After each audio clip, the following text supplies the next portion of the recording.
عازمین حج کی مشکلات میں اضافہ، حج کتنا مہنگا ہو گیا، آج کی اس ویڈیو میں ہم آپ کو تفصیل سے بتائیں گے۔ مزید تفصیلات جاننے سے پہلے اگر آپ نے ہمارے چینل کو ابھی تک سبسکرائب نہیں کیا تو ہمارے چینل کو سبسکرائب کریں اور بیل آئیکن پر لازمی کلک کریں تاکہ ہماری ہر نئی آنے والی ویڈیو آپ تک بر وقت پہنچ سکے۔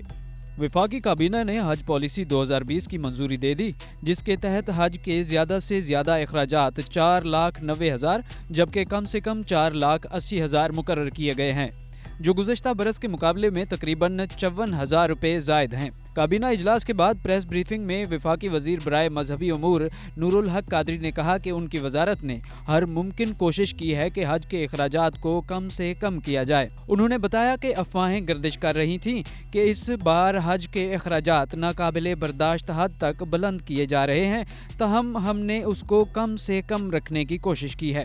ملک کے شمالی ریجن سے سعودی عرب جانے والوں کے لیے حج کے سرکاری نرخ 4,90,000 روپے ہوں گے، جس میں اسلام آباد، پشاور، لاہور، سیالکوٹ، ملتان اور رحیم یار خان شامل ہیں، جبکہ جنوب کے علاقوں کے لیے یہ اخراجات 4,80,000 روپے مقرر کیے گئے ہیں، جس میں کوئٹہ، کراچی اور سکھر شامل ہیں۔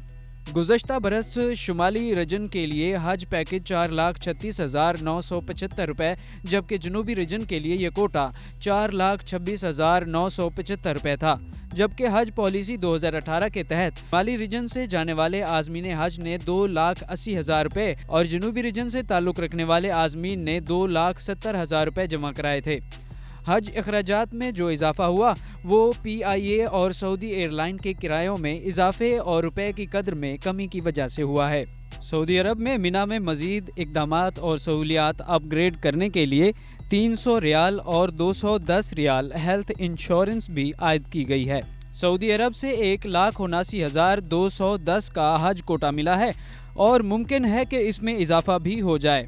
60% حجاج سرکاری اسکیم جبکہ 40% پرائیویٹ ٹور آپریٹرز کے ذریعے حج کا فریضہ انجام دیں گے اور پرائیویٹ کوٹا اسکیم کے لیے سپریم کورٹ کی ہدایت پر عمل درآمد کیا جائے گا۔ وزیر اعظم عمران خان کی ذاتی کوششوں اور سعودی ولی عہد شہزادہ محمد بن سلمان سے ملاقاتوں کے بعد پاکستان کو روڈ ٹو مکہ اسکیم میں شامل کیا گیا ہے، جس سے 70 سے 80 ہزار پاکستانیوں کو فائدہ ہوگا۔ کوشش کی جا رہی ہے کہ کراچی، پشاور، کوئٹہ اور دیگر شہروں کو بھی روڈ ٹو مکہ اسکیم سے جوڑا جائے، جس سے حجاج کو امیگریشن اور سامان کی اپنی رہائش گاہوں پر دستیابی ممکن ہو سکے گی۔ اس بار پہلی مرتبہ گلگت بلتستان میں عارضی حج کیمپ قائم کیا جا رہا ہے اور کوئٹہ سے بھی براہ راست پروازیں مکہ اور مدینہ کے لیے روانہ کی جائیں گی، جبکہ دور دراز کے علاقوں کے لیے بھی بائیو میٹرک کا نظام بنایا گیا ہے۔ حج پالیسی تاخیر سے پیش کی گئی، تاہم اس کا مقصد وزیر اعظم کی ہدایت پر اس کو بہتر سے بہتر بنانا تھا۔ نئی حج پالیسی کے تحت 70 سال یا اس سے زیادہ عمر کے افراد کو قرعہ اندازی کے بغیر حج کی اجازت دی جائے گی۔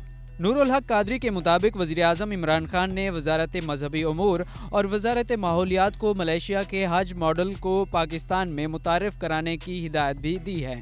وزیر اعظم عمران خان نے حج پیکج میں 1,50,000 روپے کا اضافہ مسترد کر دیا۔ وزارت مذہبی امور نے حج کے لیے 4,90,000 روپے کا اعلان کیا تھا۔ وفاقی وزیر نے قیمت میں اضافے پر اصرار کیا، جس پر وزیر اعظم کا کہنا تھا کہ حاجیوں سے صرف کرائے کی مد میں اضافہ وصول کیا جائے۔ وزیر اعظم عمران خان نے کہا کہ کرائے میں صرف 20 سے 25,000 روپے اضافہ ہوگا۔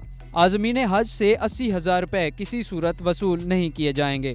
آپ اپنی رائے کا اظہار کمنٹ میں لازمی کریں۔ آپ کو ہماری ویڈیو پسند آئی ہو تو ہماری ویڈیو کو لائک کریں، ہمارے چینل کو سبسکرائب کریں اور بیل آئیکن پر لازمی کلک کریں تاکہ ہماری ہر نئی آنے والی ویڈیو کا نوٹیفیکیشن آپ تک بر وقت پہنچ سکے۔